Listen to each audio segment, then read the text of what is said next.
ઉત્તરાખંડમાં ગુજરાતના 100 યાત્રિકો ફસાવાનો મુદ્દો સુરત સહિત ગુજરાતના 100થી વધુ યાત્રીઓ ફસાયા છે। સુરતના સાંસદ મુકેશ દલાલ પાસે યાત્રીઓએ મદદ માંગી। ઉત્તરાખંડ પ્રશાસન સાથે સાંસદ મુકેશ દલાલે વાતચીત કરી અટકાવી રાખવામાં આવેલા લોકોને બહાર કાઢવામાં આવ્યા છે। તમામ યાત્રીઓએ સાંસદ મુકેશ દલાલનો આભાર માન્યો।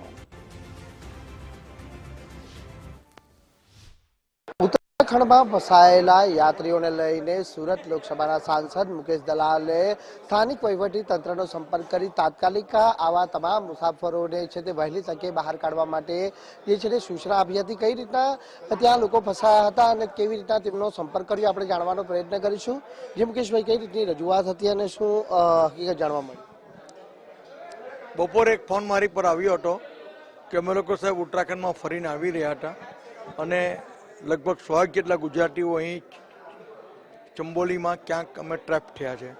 આગળ લેન્ડસ્લાઇડિંગ હતું, એને કારણે અમારી ગાડીઓ રોકી દેવામાં આવી છે, પણ ઉત્તરાખંડની સ્થાનિક લોકોની ગાડીઓને જવા દેવામાં આવે છે। સ્કૂલ બસ છે, બીજી બધી પ્રકારની ગાડીઓને જવા દેવામાં આવે છે। એટલે મેં ત્યાંના સ્થાનિક પોલીસ અધિકારી અને ડિસ્ટ્રિક્ટ મેજિસ્ટ્રેટનો સંપર્ક કરવાની કોશિશ કરી। પોલીસ અધિકારીનો સંપર્ક થતાં જ મેં એમને ધ્યાન પર વિષય મૂક્યો કે ભાઈ આ ગુજરાતની ગાડીઓ આપણે રોકી રાખી છે, બીજી બધી ગાડીઓ જાય છે, એનું શું કારણ? જો આગળ બ્લોક લેન્ડસ્લાઇડિંગ થયું જ હોય તો બધી જ ગાડીઓ રોકો તમે। પછી એમને મારી રજૂઆતને પગલે એક પછી એક ગુજરાતની તમામ ગાડીઓ જવા દીધી અને સહી સલામત રીતે તમામ ગુજરાતીઓ પોતાની હોટલ પર પહોંચી ગયા હતા। ગુજરાતીઓ જોડે અન્યાય કરવામાં આવી રહ્યો છે એવી વાત પાકી? ના, વિષય એ નથી, પણ તે એ લોકોનું કેવું હતું કે અમારી ગાડી રોકી દીધી છે।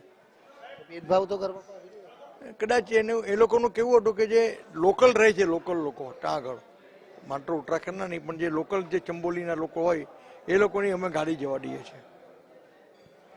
તમામ મુસાફરો? હા, તમામ મુસાફરો એ લોકો હોટલમાં નીકળી ગયા હતા પોતાની ત્યાંથી બીજી હોટલમાં, અને એ લોકોનો ફોન પણ આવી ગયો કે સાહેબ અમે સલામત પહોંચી ગયા છે, આગળ કોઈ તકલીફ પડશે તો ફોન કરીશું।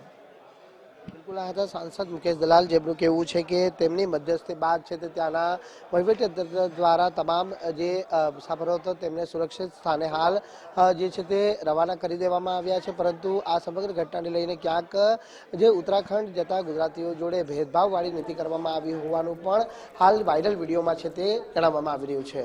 કેમેરામેન વિરલ વ્યાસ સાથે રાકેશ બ્રહ્મભટ્ટ, ગુજરાત।